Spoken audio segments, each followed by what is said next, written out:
तो कैसे हैं आप सभी लोग। तो ईवीएस के क्लास को कंटिन्यू करते हुए और आपको बाकी की क्लासेस कैसी लग रही हैं कमेंट सेक्शन में ज़रूर बताएं। और पीडीएफ को प्राप्त करने के लिए आप हमारा टेलीग्राम चैनल ज्वाइन कर सकते हैं, जिसका लिंक मैंने डिस्क्रिप्शन में दे दिया है। तो बिना देरी किए क्वेश्चन को शुरू करते हैं। और पहला क्वेश्चन आपकी स्क्रीन पर ये रहा, कहता है कि विद्यालय में मिड डे मील के समय के लिए कौन सा सबसे प्रासंगिक है। कहता है ये शिक्षण अधिगम के बहुल ही मूल्यवान समय को बर्बाद करता है। कहता है शिक्षण अधिगम के साथ इसका कोई लेना देना नहीं है।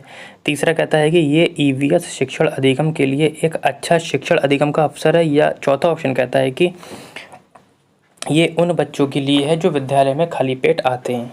ठीक है, तो देखो ये शिक्षण अधिगम के बहुत ही मूल्यवान समय को बर्बाद करता है। देखो ऐसा नहीं है, मिड डे मील जो है समय को बर्बाद नहीं करता है। ठीक है, दूसरा ऑप्शन कहता है कि शिक्षण अधिगम के साथ इसका कोई लेना देना नहीं है, बिल्कुल लेना देना है। तीसरा कहता है कि ये ईवीएस शिक्षण अधिगम के लिए एक अच्छा शिक्षण अधिगम अवसर है, बिल्कुल ये हो सकता है। और चौथा ऑप्शन कहता है ये उन बच्चों के लिए है जो विद्यालय में खाली पेट आते हैं, ऐसा तो बिल्कुल नहीं है। देखो विद्यालय में जो मिड डे मील की शुरुआत हुई थी, कब हुई थी, ये आपकी 2 अक्टूबर 1995 ईस्वी में इसकी क्या हुई थी, शुरुआत की गई थी। ठीक है, और किसने की थी, केंद्र सरकार द्वारा की गई थी। ठीक है, और ये काय के लिए की गई थी, यानी कि इस योजना का जो उद्देश्य था उच्चतर प्राथमिक विद्यालय के बच्चों को शिक्षण के साथ आहार या पोषण उपलब्ध करना, ताकि बच्चों को पोषणहीनता से क्या कहा बचाया जा सके। ठीक है, आगे बढ़ते हैं क्वेश्चन नंबर 62 की ओर। क्वेश्चन नंबर 62 कहता है कि पर्यावरण अध्ययन के संदर्भ में बोझ के बिना सीखना क्या बताता है। कहता है ईवीएस पाठ्यक्रम को आधा कम करने की ज़रूरत है, स्कूल बैग का कम वजन, ईवीएस पाठ्य पुस्तकों में अध्यायों की कम संख्या। कहता है अबोध का भार कम करने की ज़रूरत है। देखो कहता है पर्यावरण अध्ययन के संदर्भ में बोझ के बिना, यानी कि शिक्षा बिना बोझ के। ठीक है, इसका संबंध ऑप्शन नंबर 2 से है, यानी कि स्कूल बैग का वजन कम करना, यानी कि पर्यावरण अध्ययन के संदर्भ में बोझ के बिना सीखना, स्कूल बैग का कम वजन करना है। ठीक है, इसका उद्देश्य शिक्षण में पाठ्यक्रम व पुस्तकों में ऐसा समायोजन हो कि बच्चों को इसका दबाव क्या हो, महसूस ना हो। इससे मानसिक दबाव पड़ता है, जिससे बच्चों में शिक्षा के प्रति रुचि प्रभावित होती है। अतः बोझ के बिना सीखना अनुकूल शिक्षण वातावरण को व्यक्त करता है। ठीक है, इसलिए एकीकृत शिक्षा लाई गई, जिसमें क्या कहता है भाषा और गणित के माध्यम से पर्यावरण अध्ययन को पढ़ाया जाता है ना। और ये कौन लाया था, ये एनसीएफ 2000 लाया था। ठीक है, इसलिए आगे बढ़ते हैं क्वेश्चन नंबर हम 3 की ओर। और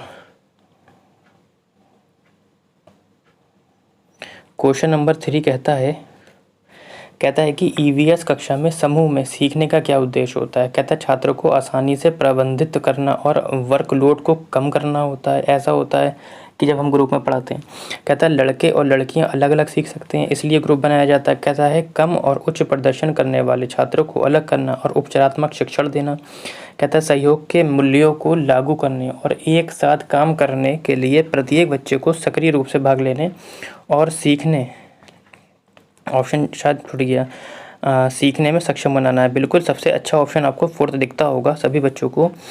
कहता है कि सहयोग से ग्रुप में क्या होता है, एक दूसरे को सहयोग करते हैं, है ना, सामाजिक अंतःक्रिया होती है।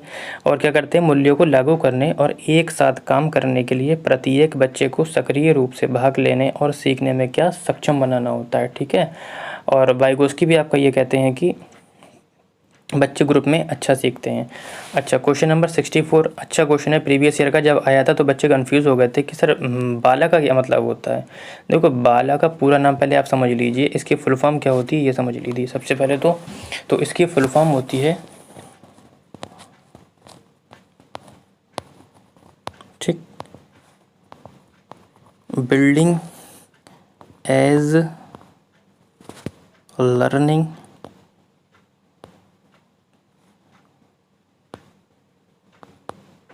एड।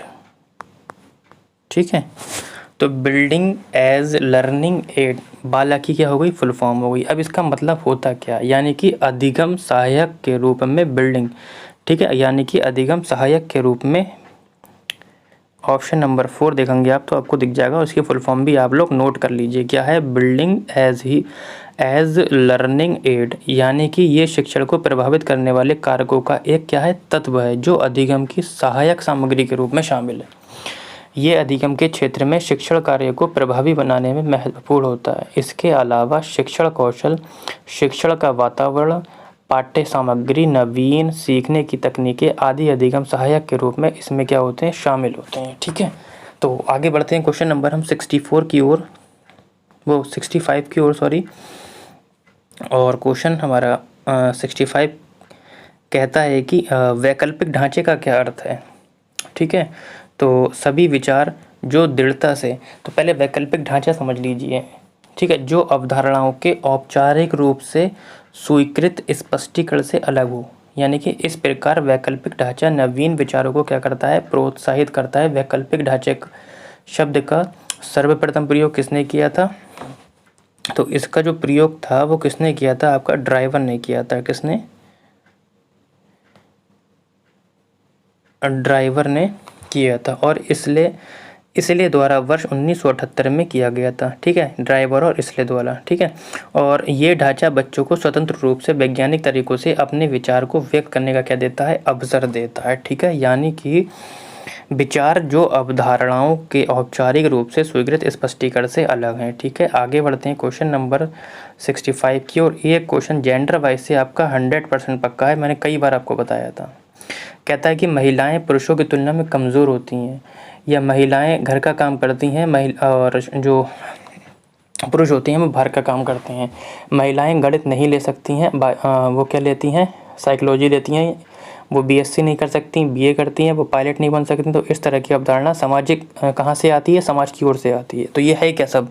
ये क्या है? सब हमारी रूढ़िबद्ध धारणा है। ठीक है, तो जेंडर वाइज है। क्या है? सही है, सब जेंडर वाइज है। ठीक, आगे बढ़ते हैं क्वेश्चन नंबर हम 67 की ओर। और एक क्वेश्चन आपका दूरी दिशा से ज़रूर आएगा, या तो इस तरीके से आएगा, या चाल निकलवाने के लिए आएगा, या दूरी निकलवाने के लिए आएगा, या समय निकलवाने के लिए आएगा। कहता है कि भारत में बिहार के सापेक्ष जम्मू कश्मीर और गोवा की स्थिति क्या है। तो एक डायग्राम बनाने की कोशिश करते हैं।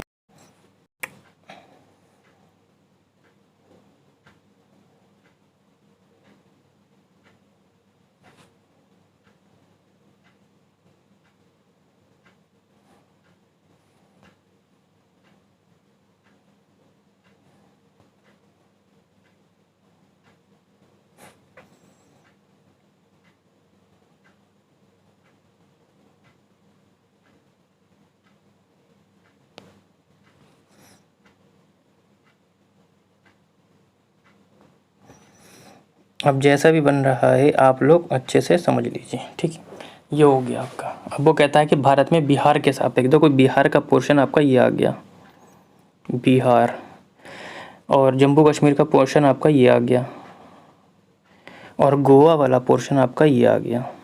ठीक, इतना तो आप लोगों को पता होगा।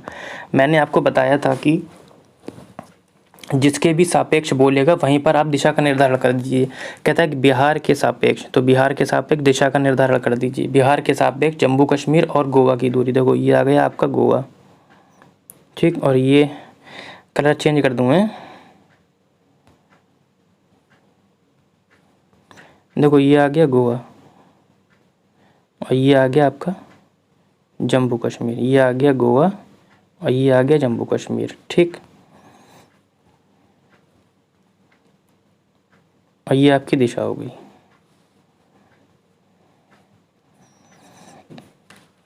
ठीक है, तो ये आपका क्या होता है? पूर्व होता है, ये पश्चिम होता है, ये उत्तर होता है, और ये दक्षिण होता है। ठीक है, तो यानी कि आपका ये आ गया आपका दक्षिण उत्तर, ये वाला पोर्शन, और ये वाला पोर्शन आ गया पश्चिम उत्तर। तो ऑप्शन देख लीजिए आप लोग कहाँ है। देखो ये आ गया उत्तर पश्चिम और दक्षिण पश्चिम। ठीक, यही तो होगा ना, उत्तर पश्चिम और दक्षिण पश्चिम। समझ गए आप लोग? तो जिसके भी सापेक्ष बोलेगा वहीं से हम दिशा का निर्धारण कर देंगे। आगे बढ़ते हैं क्वेश्चन नंबर 67 की। क्वेश्चन नंबर नंबर 68 कहता है कि वाष्पीकरण की प्रक्रिया निम्नलिखित में से किस स्थिति में सबसे धीमी होगी।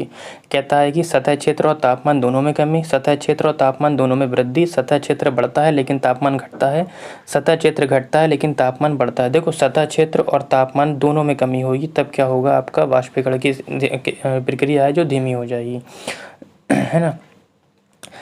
होता क्या है, द्रव से गैस में परिवर्तन होने की जो प्रक्रिया होती है वो क्या कहलाती है, पहले तो ये समझ लीजिए। तो द्रव से जो गैस में परिवर्तन होता है वो वाष्पीकरण के तौर होता है। जब सतह का क्षेत्र बड़ा होता है तो तापमान कम या अधिक होने की स्थिति में भी वाष्पीकरण होता है। इससे कपड़ा सूखने की क्रिया को समझा जा सकता है।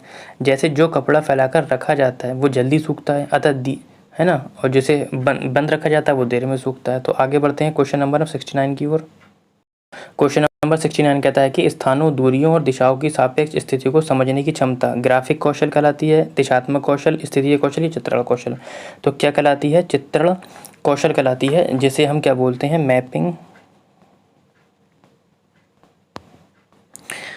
मैपिंग स्किल बोलते हैं। क्या बोलते हैं, मैपिंग स्किल बोलते हैं। ठीक है, आगे बढ़ते हैं लास्ट क्वेश्चन की ओर। आज के सेशन का अच्छा क्वेश्चन है, कहता है कि किस राष्ट्रीय पाठ्यचर्या फ्रेमवर्क NCF ने प्राथमिक स्तर पर एकीकृत पाठ्यचर्या क्षेत्र के रूप में पढ़ाए जाने के लिए पर्यावरण अध्ययन की सिफारिश की है। तो किसने की है, आपका NCF 2000 ने क्या किया है,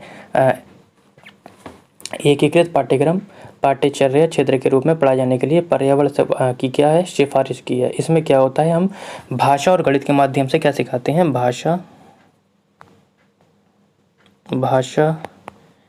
और गणित के माध्यम से क्या सिखाते हैं, पर्यावरण सिखाते हैं। ठीक है, तो आज के लिए इतना ही।